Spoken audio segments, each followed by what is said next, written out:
안녕하세요.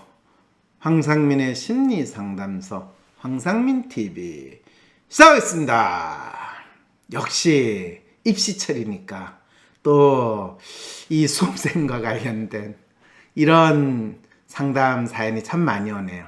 매 입시 때마다 끝에 가서 무너지는데 어떡하죠?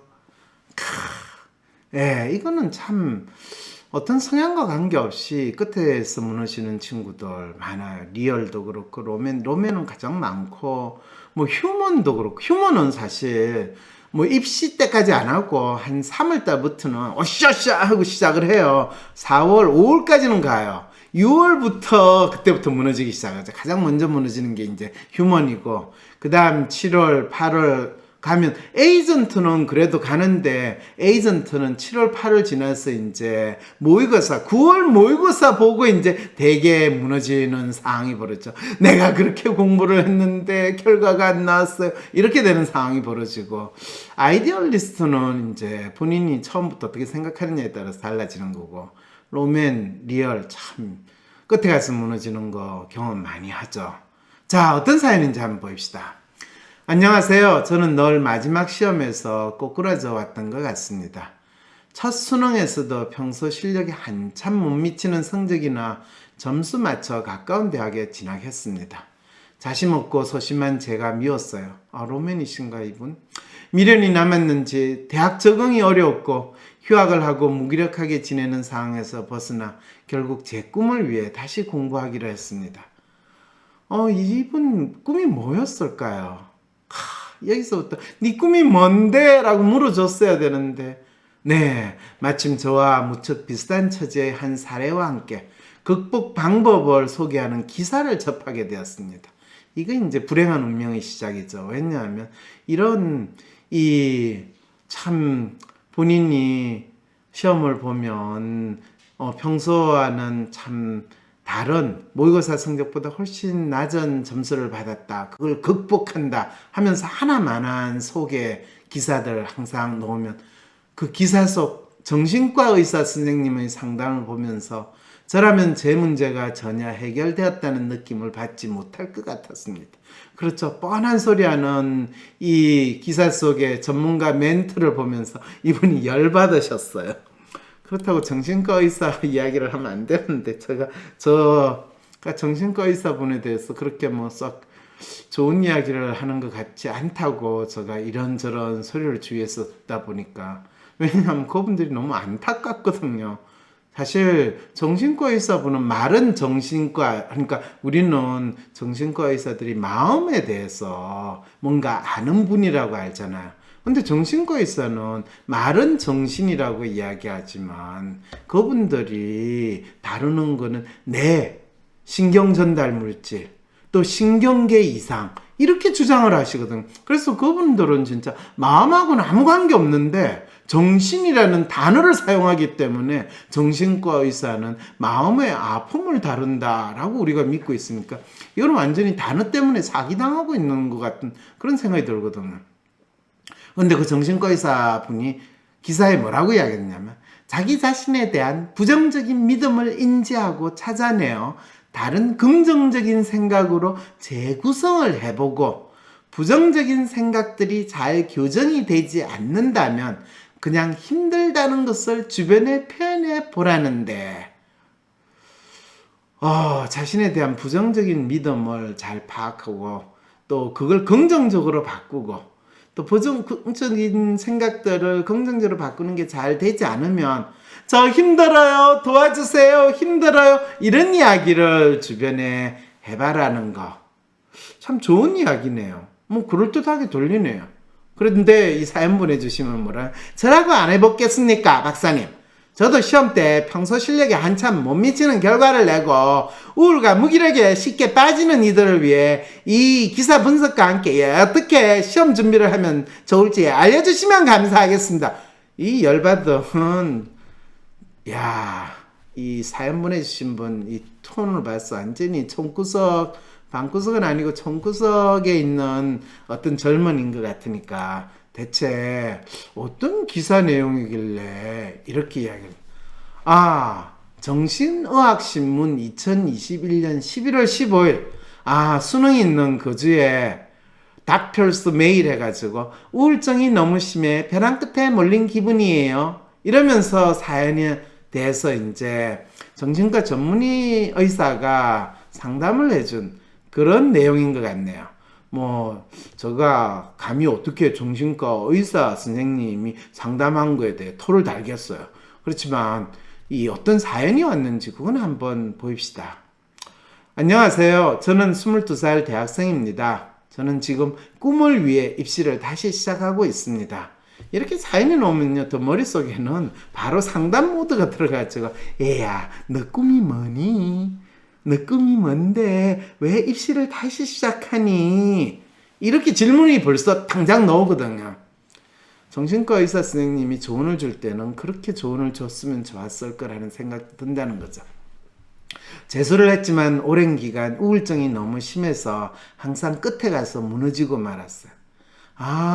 너가 끝에 가서 무너졌는데 그거를 엄마 핑계, 아빠 핑계 또는 집안 형편 핑계 이걸 못 대고 네 핑계를 댈 수밖에 없는 자책 모드가 되니까 나는 우울증에 걸렸어. 나는 정신병에 걸렸어. 결국에 끝까지 못 버티고 무너졌다고 너가 이야기를 하는구나. 이렇게 저는 이 친구의 마음을 읽어줄 텐데 이 친구 그러면 또 마음이 너무 아프겠죠, 그죠? 그렇지만 그래 너가 열심히 공부했는데 우울병에 걸렸구나. 그놈의 나쁜 병 됐지? 이렇게 돼야 되는 상황이다. 지금 이 이야기를 이 친구는 하고 있는 거죠. 그때는 지금보다 어려서 감정 제어가 잘 되지 않았어요. 그렇지. 네가 감정 제어가 잘 됐으면 우울한 그 감정을 끌어올려가 난 우울하지 않아. 공부를 해야 돼. 이러면서 되는데 그 감정이 한없이 우울한 게 우물 밑으로 빠지는데 야, 요즘에 우물 찾기도 힘든데 너 집 옆에 혹시 우물이 있었니? 그래서 내가 우울증에 걸린 거 아니니? 네, 어떤 분이 아니 박사님 우물하고 우울증하고 무슨 관계가 있어요? 다 우시성이잖아요. 네, 제가 진짜 참 말도 안 되는 사연을 상담을 하는 상황이 되다니까 여러분한테 이런 이야기까지 하면서 이 분위기를 조금 올려보는 겁니다. 학원 선생님이 저한테 정신과 가봐야 할 것 같다는 말을 했습니다. 학원 선생이나 학교 선생이나 애를 이해를 안 하고 싶을 때 그냥 쓰레기 처리하듯이 하는 소리가 너 정신과 좀 가봐. 이러는 이 나라 참 교육 현장 안타깝죠. 어찌어찌해서 원하지 않는 그 학교과에 입학을 하게 되었고 공부랑 저랑 너무 맞지 않아 힘들고 무기력에 빠졌어요. 그 6개월 정도 갈피를 못 잡았어요. 공부랑 니랑 아니 대학교 들어가가지고 1학년 때 무슨 공부가 대단한 게 있다고 네가 힘들고 무기력에 빠졌겠니? 너를 힘들고 무기력하게 빠지는 공부는 안 하는 게 맞아! 이렇게 이야기하면 이 친구 본인이 왜 힘들었는지 알고 있다는 이야기를 할 수 있을까요? 없을까요? 모른다는 거예요. 그렇게 시간을 보내다 예체능에 관심이 생겨서 입시를 다시 하게 되었습니다. 올해 3월부터 입시를 시작했습니다. 작년에 반수했다 실패했고요. 처음에는 괜찮았는데 저는 글을 쓰는 실기를 보아서 발상이나 그런 게 중요한데 우울증이 너무 심해져서 그런 무슨 말도 제대로 못하게 됐어. 아이고. 우울증이 심해서 글을 못 썼다는 건 이미 정신과 병원에 가가지고 약 받아 먹어가지고 이미 본인 마음이 아닌 정신이 아닌 몸을 멍한 상태에서 완벽하게 또라이로 만든 그 상황이라는 이야기잖아요. 그리고 이 친구가 벌써 예체능에 관심이 있다는 건 로맨인데 주 4일 알바도 병행하며 공부와 입시를 준비해야 하는 상황. 이거는 완전히 본인을 자학하고 자해하는 원단으로 지금 지내고 있다는 거죠. 그런데 학원 선생님들께서 말을 굉장히 심하게 하세요. 지금은 병원도 다니고 약도 먹고 있지만 학원만 다녀오면 치료받고 약 먹는 게 무용지물이 되는 느낌이에요. 이거는 학원 선생님이 말을 심하게 하는 게 아니라 본인이 지금 잘해야 된다고 생각하는데 그 잘한다는 피드백을 선생으로부터 못 받고 있으니까 그 학원 선생 말 하나하나가 학원 선생은 아무 생각 없이 하는데 그게 본인한테는 비수 수준이 아니라 거의 수류탄 수준으로 날아오는 거예요. 그러니까 본인은 치료받고 약 먹는 게 무용지물이 된대. 어차피 치료받고 약 먹은 상황에서 너가 거의 꼬꾸라진 상태에 있거든. 그래서 멍하니 이렇게 꼬꾸라진 상태에서 학원에 있으니까 선생 입장에서 너를 보면 얼마나 걱정이 되겠니? 그래서 얘 괜찮니? 너 병원은 갔다 왔니? 그러고도 꼭 공부를 해야 되겠니? 이런 소리가 니는 일찌감치 공부할 필요가 없다. 이런 식으로 받아들이는 이런 안타까운 상황이 있다. 잘하고 싶은데 제 마음대로 되지 않고 선생님들은 제가 열심히 안 한다고 생각하며 이 실력으로 어쩌냐라는 상황이고요. 그렇지. 저보다 3살 어린 고3 친구들과 같이 수업 받는데 수업에서 대놓고 공개 처형을 하십니다. 제거 피드백 하실 때는 한숨 쉬고 몇 초간 아무 말 안 하실 때도 있고 이 피드백은 이 글 쓴 거, 논술 같은 거 글 쓴 거 피드백인데 이 친구가 약 먹은 상황에서 글을 썼으니까 글이 앞뒤가 맞겠어요? 문법이나 뭐 이런 걸 고사하고 앞뒤가 안 맞고 본인이 그때그때 떠오르는 단상을 쓰니까 문장이 안 맞아요. 약 먹은 상태에서 저한테 상담받으러 오는 친구가 이 자기 상담 사연 보낸 거 보면 벌써 약 먹고 있는 상태라는 게 이미 상담 사연에 다 나와 있어요. 그 글이 앞뒤가 안 맞아요. 그래 놓고 그 친구도 약 끊고 6개월, 1년 지난 다음에 저한테 자기가 어떻게 지내는가 그 상담 사연 받고 상담 받으러 올 때 상담 사연만 딱 읽어보면 얼마나 나아졌는가를 바로 알 수 있거든요. 얼마나 그 글이 조리가 있고 논리적으로 바뀌었는지를 바로 알거든요. 근데 이 친구는 지금 자기가 가진 문제가 뭔지를 조금도 모르고 이런 지금 사연을 보냈어요.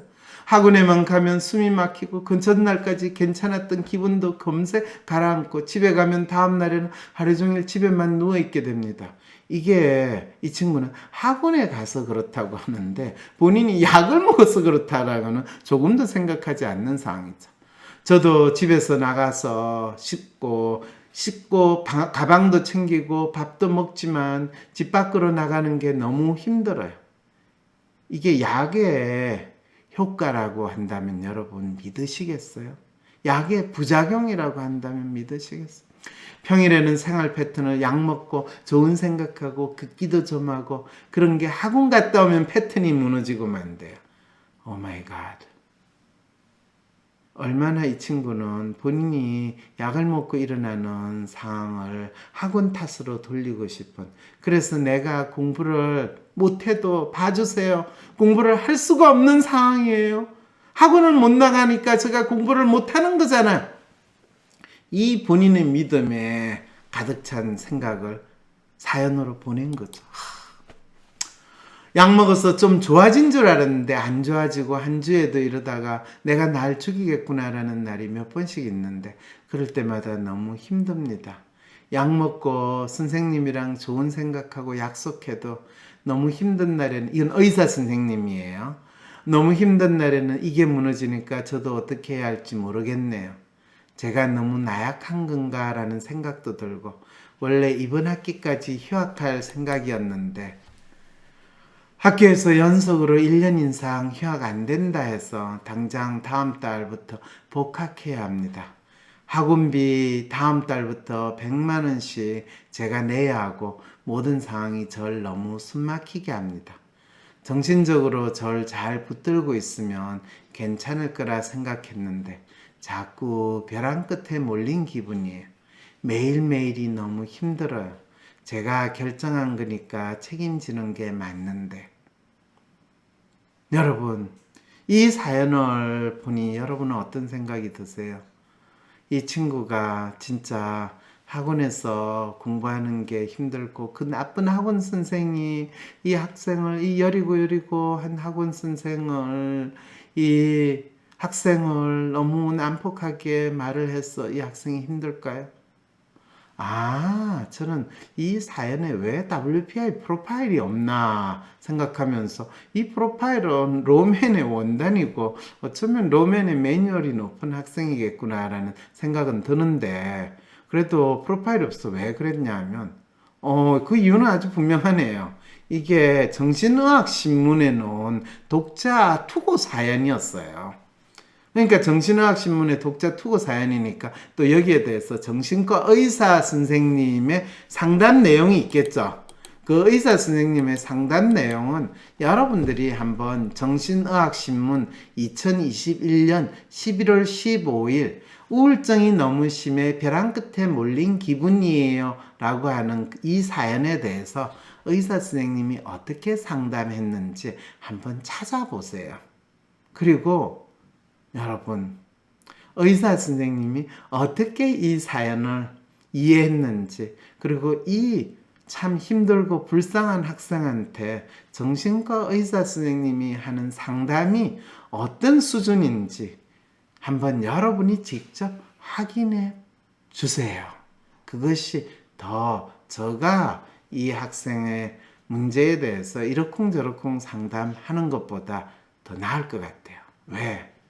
왜냐하면 제가 처음에는 그 정신과 의사 선생님의 상담이 하도 기가 막혀가지고 기가 차게 좋아서가 아니라 기가 막혀가지고 거의 저희 대학원생들 아니 학부 한 4학년 애가 쓰는 리포터 수준 정도라는 생각도 안 들 정도로 너무 황당한 수준의 내용이라서 이분이 진짜 이 환자 또 이 내담자의 문제에 대해서 이해라도 했나 이 22살 대학생의 마음에 대해서 조금이라도 파악이라도 했나라는 그런 생각이 들어서 그 내용에 대해서 이야기하려고 했는데 그거를 제가 세부적으로 이야기하면 괜히 쓸데없이 제가 정신과 의사 선생님 진료 행위에 대해서 딴지를 거는 것 같아가지고 그거는 그냥 이야기를 안 하고요. 단지 그냥 여러분들이 이 안타까운 대학생은 자기 자신이 어떤 사람인지도 모르고 본인이 꿈을 위해서 입시를 다시 하고 있다는데 자기 꿈이 뭔지 알고나 했으면 좋겠다는 그 마음밖에 없고 제발 빨리 약을 끊고 먼저 알바를 해야 되면 먹고 사는 것 때문에 알바를 하는 건지 아니면 본인이 참 부모님을 도와주기 위해서 내가 등록금을 내기 위해서 이 대학을 이 알바를 하는 건지 그런 생각을 해가지고 휴학 안 된다고 하면 그러면 그냥 미복학 상태로 두세요. 아니면 뭐 퇴학시키려면 퇴학시키세요. 그리고 그냥 등록 안 하면 돼요. 왜냐고요? 그럼 학교를 못 들어가면 어떡하냐? 걱정하지 마세요. 대한민국 대학은요. 본인이 뭐 엄청난 일을 저질러 가지고 벌로 받아가 퇴학을 당해도 몇 년 지나면 다 등록금만 내면 다 복학시켜주는 이 대학이니까 전혀 걱정하지 말아요. 안 된다고 그러죠? 다 시켜줘요. 걱정 말아요. 그러니까 본인은 지금 본인을 자학하듯이 학대하듯이 이 젊은 청춘을 보낼 게 아니라 진짜 자기가 왜 살아야 되고 뭘 위해 살아야 되는가 자기 자신을 찾는 것이 자기 마음을 제대로 찾는 것이 무엇보다 중요하다는 생각을 가지고 그거부터 시작을 하세요. 네. WPI 심리상담 코칭센터에서 WPI를 활용하여 학생들을 지도할 수 있는 교사 맞춤 WPI 연수를 준비했습니다. 학생 지도에 WPI가 활용된다고요? 그럼 너무 좋겠다. 학생 지도에만 WPI가 사용됩니까? 아니요. 선생님 여러분의 마음을 아는 게 우선입니다. 교사만 되면 임용고시만 붙으면 고생 끝 행복 시작일 줄 아셨던 선생님들, 학생 지도, 동료 교사와의 관계, 관리자분들과의 관계, 학교 업무까지 첩첩산중의 어려움을 겪으셨죠? 내가 이 길 정말 가야 하나? 이게 내 길인가? 고민이 많으시죠? 이번 연수에서는 학생들의 마음뿐 아니라 선생님들의 고민과 마음을 먼저 읽어드립니다. 지피지기, 백전백승. 먼저 선생님의 마음을 알고 학생들의 마음을 읽는다면 교사로서의 성공이 눈앞으로 다가옵니다. 학생들의 마음을 읽고 각 학생들의 WPI 성향에 맞는 생활지도, 학습지도, 진로지도 방안을 배우실 수 있습니다. 다음 학년 어떤 학생을 만나도 다 소화할 수 있는 학급 운영 방안을 손에 쥐고 가실 수 있습니다. 교사로서의 전문성, 학생 마음 읽기를 통해서 이루어집니다. 마음 읽기 교사 연수를 수료하시면 WPI 상담 코칭 전문가 과정 초급 과정 워크숍을 수료한 것으로 인정도 해드립니다. 마음 읽기 교사 연수 워크숍은 2022년 1월 12일과 13일 이틀 동안 오후 1시부터 5시까지 하루 4시간씩 이루어집니다. 3월에 각 반의 WPI 무료 검사와 팔로우업 코칭까지 덤으로 받으실 수 있습니다. 마음 읽기 교사 연수는 마음 읽기를 통해 되찾은 교실의 저자 선생님들과 함께 합니다. 상세한 사항은 WPI 심리상담 코칭센터에 문의해 주시기 바랍니다. 신청은 02-6207-7430 또는 wpipc@naver.com, 웹사이트 check.wisdomcenter.co.kr입니다.